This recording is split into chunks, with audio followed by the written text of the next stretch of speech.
Harvard विश्वविद्यालय में एक नए प्रोफेसर ने अपनी क्लास लेना शुरू की।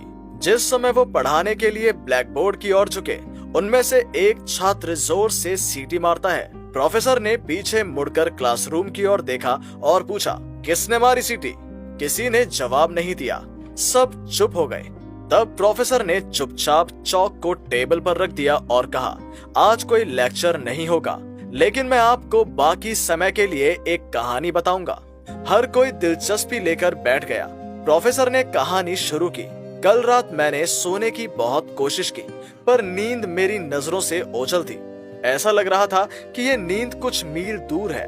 मैंने सोचा जब मुझे नींद नहीं आ रही है तो मैं रात में अपनी कार में पेट्रोल भरा लेता हूँ, जिससे कल सुबह की भीड़ भाड़ वाले समय में मेरा थोड़ा समय बचेगा और फिर बिना रुके यूनिवर्सिटी आ सकता हूँ। फिर मैं सुकून से सो सकता हूँ। कार से बाहर निकला। टंकी भरवाने के बाद मैंने देखा कि सड़क खाली थी, हवा भी ठंडी है, आसमान में हल्के बादल छाए हुए हैं, आधा चांद पीछे आ रहा है। तो मैंने सोचा कि मैं थोड़ा घूम कर आता हूँ आज। कुछ दूरी पर मैंने देखा कि एक लड़की असहाय मुद्रा में खड़ी है। खूबसूरत फिगर, वो जितनी खूबसूरत थी उतने ही खूबसूरत थे उसके कपड़े। पोशाक ऐसी लग रही थी जैसे किसी कलाकार ने उसकी उपस्थिति से मेल खाने के लिए बनाया हो। यकीनन ये फूल परी किसी पार्टी से वापस आ रही है। मैं अपनी नजरें नहीं हटा सकता। मुझे लगता है कि मुझे पहली नजर में प्यार हो गया और मैंने अपना शिष्टाचार खो दिया। मैंने अपनी कार घुमाई, उसकी बगल में खड़ी की, शीशे नीचे किए और पूछा कि क्या मैं आपकी मदद कर सकता हूँ? अगर मैं कुछ मदद कर सकता हूँ तो मुझे बताओ। युवती शर्म से हंस पड़ी। उसके सफेद दांतों की चमक देखकर ऐसा लग रहा था जैसे शाम सड़क के किसी कोने में आ गई हो। उसने धीरे से मुझसे पूछा, क्या मैं उसे उसके घर ले जाऊं? उसकी गाड़ी नहीं आएगी क्योंकि उसकी कार स्टार्ट नहीं हो रही थी। ये उसके ड्राइवर ने कहा कि वो इसे नहीं ले जा सकता और उसे कोई टैक्सी नहीं मिल रही थी। मेरी धड़कन बढ़ गई। मैं कार से बाहर निकला और सामने का दरवाजा खोला और वो मेरे साथ आगे की सीट पर बैठ गई। मैंने उसे अपना परिचय दिया और उससे कहा कि मैं तुम्हारे घर के बगल में रहता हूँ, विश्वविद्यालय में प्रोफेसर हूँ।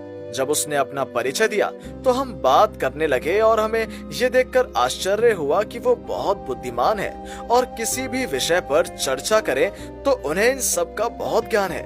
आजकल के युवा ज्यादातर ऐसे नहीं हैं। जब मैं उनके पते पर पहुंचा तो उन्होंने मेरे विनम्र स्वभाव और सुंदर व्यवहार की तारीफ करते हुए कहा, हम दोनों आजाद हैं, दोस्त बन सकते हैं, हम फिर मिलते हैं। और एक शर्मीले पत्ते की तरह सिकुड़े बिना उसने कहा उसकी कल्पना में मेरे जैसा एक युवक था। बिना धड़के उसने पूछा, क्या तुम शादीशुदा हो? मैं समझ गया कि उसे भी मुझसे पहली नजर में प्यार हो गया। मैंने कहा, आपकी सुंदरता के कारण मैं पहली बार में ही कार आपके पास ले आया। मैंने ऐसी राजकुमारी का सपना देखा था जो बिल्कुल आपकी तरह दिखेगी और मुझे लगा कि मैं उससे शादी कर लूंगा। फिर तुम्हारे ज्ञान, बुद्धि और बातों की गहराई को सुनकर मैं खुलकर बोल रहा हूँ कि मुझे भी पहली बार कोई अच्छा लगा है और मुझे भी तुमसे मोहब्बत हो गई है। लड़की ने कहा, हमारे अपार्टमेंट में आओ, चाय पीते हैं और बातें करते हैं। जब दोनों तरफ बेझिझक प्यार का इजहार हुआ, मैं उसके घर गया। कुछ देर बात करने के बाद उसने अलविदा कहा और मुझसे कहा, सुनो, मेरा भाई तुम्हारा छात्र होगा, वो अभी घर पर नहीं है, तुम उसे थोड़ा देखो, उसे ठीक से देखो, उसकी पढ़ाई वगैरह। अब से हम लंबे रिश्ते में रहेंगे तो ये आपकी जिम्मेदारी बन गई। मैंने कहा, तुम्हारे भाई का नाम क्या है? मेरी नई प्रेमी ने कहा, आप और मैं हमारी गहरी बुद्धि के कारण थोड़े ही समय में एक दूसरे से प्यार कर बैठे हैं। अब आप उसे अपनी बुद्धि से ही पाएंगे, इसलिए मैं नाम नहीं बताऊंगी। मेरे भाई में एक विशेषता है जिसके साथ उसे पहचानना है। क्या आप पहचान पाओगे? मैंने कहा, अच्छा, वो विशेषता क्या है?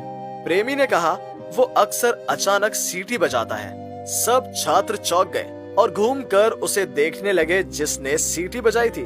प्रोफेसर ने धीरे से चौक फिर से उठाया और गंभीरता से कहा, मैंने अपनी मनोविज्ञान की पीएचडी डिग्री खरीदी नहीं है, मैंने इसे हासिल किया है और इसे कहते हैं पावर ऑफ एजुकेशन।